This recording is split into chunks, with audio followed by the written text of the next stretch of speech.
Videokastingas self-tape. Videokastingai įprastas reiškinys kino industrijoje, net ir Lietuvoje. Todėl kaip gerai jį atlikti, pravartu žinoti. Nors daug informacijos interneto platybėse anglų kalba, šiandienos temoje pasidalinsiu ir aptarsiu svarbius techninius punktus, kaip pasidaryti gerą videokastingą. Yra labai svarbu kokybiškai techniškai pasiruošti. Kokybiškai tai nereiškia brangiai ir su galinga technika. Videokastingui jums bus gana ir telefono. Tačiau pretenduojant į vaidmenį svarbu žinoti keletą kino vaidybos industrijos rinkos rekomendacijų, paprasčiausiai todėl, kad techniškai netvarkingas video bus pašalintas, neperžiūrėtas ir gali netekti galimybės filmuotis. O juk norėtum, kad močiutė pagirtų, kaip gražiai atrodai per televizorių. Tad apie viską šiandien papunkčiui. 1. Sek kastingo instrukcijas. Perskaityk kastingo laišką, atkreipki dėmesį į reikalavimus ir stropiai juos vykti.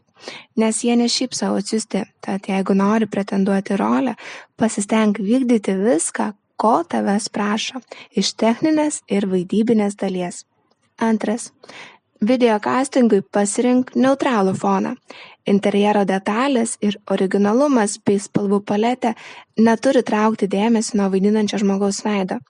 Ypač tinkamas fonas yra mėlynas arba pilkas. Baltame fone gali spalviškai nublankti. 3. Telefonas privalo būti horizontalioje padėtyje, nejudantis. Geriausiai įstatytas į tripod.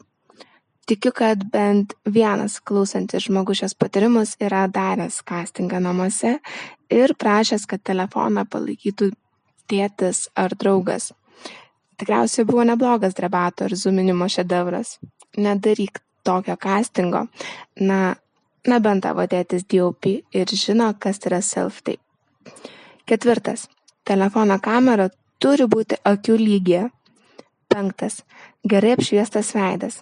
Nesvarbu, koks paros laikas scenarijoje, nes kastingo režisierius turi pamatyti tavo vaidybos gebėjimus ir ar esi tinkamas vaidmeniui. O jeigu jau bus išrinktas iš video, tai aikštelės darbuotojai sukurs apšvietimą. Tokią, kokią reikia scenarijoje. Videokastingui rekomenduočiau natūralią dienos šviesą. 6. Skaitovas, kuris paduoda teksto eilutes. Būtinai susirašk žmogų, kuris skaitys kito personažo tekstą. Jokių būdų neturi būti garsesnis nei aktorius. Per videokastingą turi gerai girdėtis aktorius, idant kastingo režisieriui nekiltų dvejonė dėl vaidinamo teksto. Taip pat darant video namie, išjunk visus akustinę taršą sukeliančius įrenginius. 7. Nesiųsk didelio formato failo ir nereikia 4K kokybės. Failas turi būti tvarkingai užvardintas, pavyzdžiui, vardas pavardė / rolė. Video pradžioje gali prasistatyti ir pasakyti, kokiam vaidmeniui atlieki kastingą, arba montaže uždėk skaidrę su šią informaciją. Video failą įdėk į YouTube, ne viešą linką, jeigu instrukcijoje nenurodyta, kokiu būdu jį atsiųsti. 8. Pasiruošk video kastingui, mokėk mintinai tekstą, pagalvok apie savo personažą, kuo jis dėvi ir kaip atrodo. Nedėvėk rūbų tokios pat spalvos kaip fonas. 9. Vaidybinis kadras turi apimti visą galvą ir šiek tiek pečius, kai kuriais atvejais iki pusės, medium shot. 10.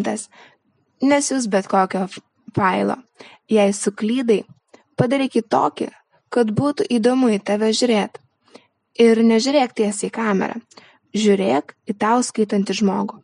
Suprask, apie ką yra vaidybinė scena ir daryk savo aktorinį sprendimą. Suvaidink taip, kaip tu gali geriausiai. O jeigu neturi patirties ir labai nori gauti rolę, tai pasisamdyk acting coach. Mane. Aš padedu aktoriams gauti vaidmenis, atliekant gerą video castingą. Tai tiek ir iki kito ketvirtadienio.